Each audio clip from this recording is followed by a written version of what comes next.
ఇవాళ ఇదే బండారు సత్యానందరావు గారిని ప్రశ్నిస్తున్నాం. ఎన్ని గ్రామాల్లో మీరు స్వచ్ఛమైనటువంటి నీరు ఇస్తున్నారు? నిజంగా నీరు ఇవ్వగలుగుతున్నారా? నీరు ఇవ్వట్లేదు, యూరియా ఇచ్చారా?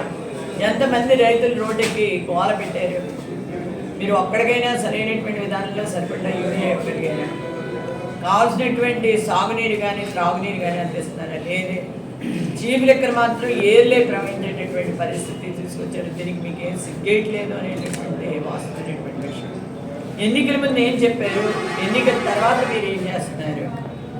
మీరు ఒకేళ్ళు మా వైపు చూపిస్తే 4 ఏళ్ళు మీ వైపు చూస్తున్నాయి అనేటటువంటి వాస్తవాన్ని మాత్రం మర్చిపోతున్నారు.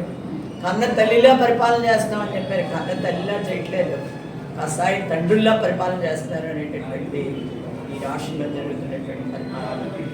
జగన్మోహన్ రెడ్డిని ఏలెత్తి చూపడానికి మీరు ఎవరు సరిపోరు. మాట్లాడితే పంది బురదలో దుంతూ ఉంటారు, అది దాని సహజ లక్షణం. ఆ పంది బురదలో ఎందుకు దొరుకుతుందంటే జగన్మోహన్ రెడ్డి వల్ల, లేకపోతే వైసీపీ ప్రభుత్వం వల్ల, వైసీపీ నాయకుల వల్ల, కార్యకర్తల వల్ల అని చెప్పి మీరు చెప్తున్నారు. పందికి ఇంకా కొంత ఇదైనా ఉంటుందేమో, కొంచెం జ్ఞానమైన ఉంటుందేమో, కానీ మీకు ఆ జ్ఞానం కూడా లేదు. పంది బొక్కలేదు దొరుకుతుందన్నది కూడా ఆలోచన చేసే పరిస్థితిలో మీకు లేరు. ఎంత దాచుకోవాలి, ఎంత దోచుకోవాలి, ఇదే పరిస్థితిలో దోచుకో ఇదే విధానంలో మీరు కంటిన్యూ అవుతున్నారు. మేంగిని వైసీపీకి రోడ్డు ఎక్కడం ప్రారంభిస్తే ఖచ్చితంగా మీ అందరికీ మళ్ళీ చరిత్రలు ఉండవు, చరిత్రహీనులు అవుతారు అనేటటువంటి వాస్తవమైనటువంటి విషయం. ఆల్రెడీ ఇప్పటికే ఉద్యమాలు స్టార్ట్ అయినాయి.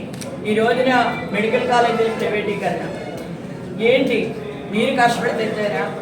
ఆ రోజున వైసీపీ ప్రభుత్వమే తీసుకురావడం జరిగింది. పరదాల మాటన జగన్మోహన్ రెడ్డి పరిపాలన కొనసాగించేయడానికి పరదాల గురించి మీరు మాట్లాడారు. ఇవాళ పరదాల మాటని చేస్తున్నది ఎవరు? అధికారులు పరదాల మాటను పెట్టి మీ ఇష్టారాజ్యంగా పరిపాలన కొనసాగిస్తున్నారు. ఆ విషయాన్ని మీరు మర్చిపోయారు అనేటటువంటి ఒక్కసారి మీరు ఆలోచించుకుంటే బాగుంటుంది. ఇక్కడికైనా ఈ పరిపాలన ఇంకా 3 సంవత్సరాలు మీరు చేయవలసిన పరిస్థితుంది. ఇలాగే చేస్తే 3 సంవత్సరాలు ప్రజలు ఉండేవారు. రోడ్డు మీద ఖచ్చితంగా నెట్ రోడ్డు మీద కుక్కల్ని కొట్టినట్టు కొడతారు అనేటటువంటి వాస్తవాన్ని మీకు తెలుసుకుంటే బాగుంటుంది. ఇవాళ జోగి రమేష్ గారి గురించి మాట్లాడినప్పుడు జోగి రమేష్ గారు చెప్తున్నారు, నేను ఏ టెస్ట్కైనా రెడీగా ఉన్నాను. లోకేష్ కానీ చంద్రబాబు గారు కానీ రెడీ అవుతారా? ప్రజలు అడిగితేను వాడు ముందుకు వస్తారా? మాకు టెస్ట్ చేయండి, లైట్ డిటెక్టర్ కానీ లేకపోతే ఇతర టెస్ట్ కానీ మీరు చేసి మేము నిలబడతామని చెప్పేసి మీరు రాగలరా? రాలేరు. మీరు అన్ని అబద్ధాలే మాట్లాడితే, అబద్ధం తప్ప ఏముండదు, డైవర్సిటీ పాలిటిక్స్ తప్ప ఏముండదు. ఇవాళ ఖచ్చితంగా మీరు వైసీపీ మీద వేసేటటువంటి ప్రతి నింద కూడా ఖచ్చితంగా మీకే తగులుతుంది. ఒకటి మొదలెడతావు, తిరుపతి లడ్డు కలిసి అంటావు, అన్నాడు మీ వల్లే జరిగిందనేటటువంటి వస్తుంది. దీనికి కొంతమంది మీడియా కానీ లేదా కొంతమంది ప్రజలు కానీ వాళ్ళ నాయకులు కానీ సపోర్ట్ చేస్తూ ఉంటారు. నడు రోడ్డు మీద ఆడవాళ్ళు మానభంగాలు చేసినా మీకు అసలు చేపట్టినట్టు ఉండదు. మీ నియోజకవర్గాల్లో తప్పులు జరుగుతున్నా అవి పట్టించుకోరు.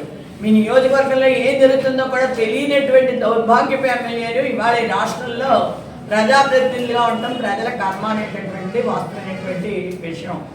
ఇవాళ మెడికల్ కాలేజీలు పేద పిల్లలు చదువుకోకూడదు. ఇవాళ మేధావి సదస్సులు పెట్టినప్పుడు కూడా వాళ్ళు కూడా చెప్తున్నారు ఖచ్చితంగా గవర్నమెంట్ మెడికల్ కాలేజెస్ ఉండాలి అని. ప్రభుత్వం మెడికల్ కాలేజెస్ విషయంలో మామూలుగా ప్రైవేటీకరణ చేస్తారు. అదే రకంగా సారా ప్రైవేటీకరణ ఇంకేది దొరుకుతాయి. ఆ రోజుని మహాత్మా గాంధీ గారిని అవసరమైనప్పుడు గాంధీ గారి విగ్రహం, ఎన్టీఆర్ గారి విగ్రహం పెట్టుకుని ఊరి మీదకి వస్తారు. అది అయిపోయాక మాత్రం వాళ్ళ ఆశయాలు కానీ వాళ్ళ ఆలోచనలు కానీ వాళ్ళ లక్ష్యాలు కానీ మనం చేరుకోవాలనేటటువంటి ఆలోచన మాత్రం పెడితే రాదు. కళ్ళు మానండి బాబు, కళ్ళు తెరవండి అంటే మీరు కల్తీ సారా తాగండి బాబోయ్, హాస్పిటల్లో పాలవండి బాబోయ్ అని చెప్పేసి అంటారు.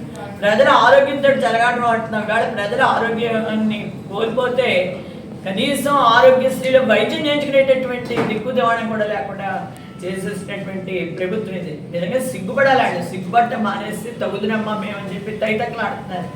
ఈ తైతక్కలకి సరైనటువంటి మూల్యం చెల్లించుకునేటటువంటి రోజు చాలా దగ్గరలో ఉంది. ఖచ్చితంగా ఇచ్చిపెట్టాం.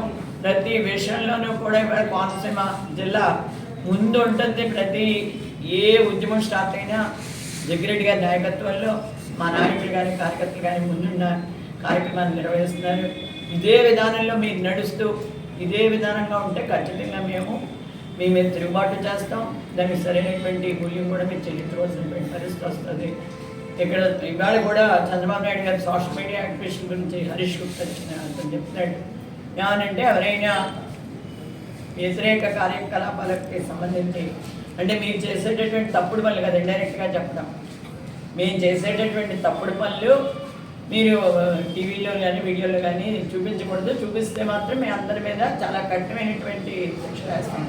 ఒక ఎంపిన హైకోర్టు చివాట్లు పెట్టింది, సుప్రీంకోర్టు చివాట్లు పెట్టింది, అయినా కూడా ఏ రకమైనటువంటి సిగ్గు శరం లేనటువంటి లజ్జ లేనటువంటి ఈ ప్రభుత్వం, ఇంకొక ఆలోచన లేని ప్రభుత్వం, ప్రజల గురించి మేలు గురించి ఆలోచించిన ప్రభుత్వానికి తగిన మూల్యం జగన్మోహన్ రెడ్డి నాయకత్వంలో చెప్పడం జరుగుతుంది. జగన్మోహన్ రెడ్డి పరిపాలన విమర్శించేటటువంటి నైతిక హక్కు వీళ్ళకి లేదు. మేమేమి సారాలు అమ్ముకోలేదు, బ్రాందీలు అమ్ముకోలేదు, ఏ రకంగానూ కూడా ప్రభుత్వం ప్రజల కోసమే 24 గంటలు కష్టపడ్డారు తప్ప మా నాయకులు కానీ మా కార్యకర్తలు కానీ ఎవరు కూడా మీలాగా దోపిడీ విధానం లేదు. దోపిడీదారుల కింద మీరు తయారైంది ఏంటంటే బందిపోటు దొంగల కంటే నికృష్టంగా తయారయ్యారు. ఆ వాస్తవాన్ని ఎప్పటికైనా గమనించుకోండి, లేకపోతే చరిత్రలో ఎక్కడా కూడా ఏ నియోజకవర్గంలోనూ ఏ ఎమ్మెల్యేకి కూడా వేరు పరిస్థితి ఉంటుందని చెప్పేసి తెలియజేసుకోమని చెప్పేసి తెలియజేస్తున్నాం. ఈ విధానాన్ని కొనసాగిస్తే మాత్రం ఖచ్చితంగా దీనికి మన తిరుగుబాటు ఉండాలి, అది మాత్రం గుర్తుపెట్టుకోవాలి చంద్రబాబు నాయుడు కాబట్టి.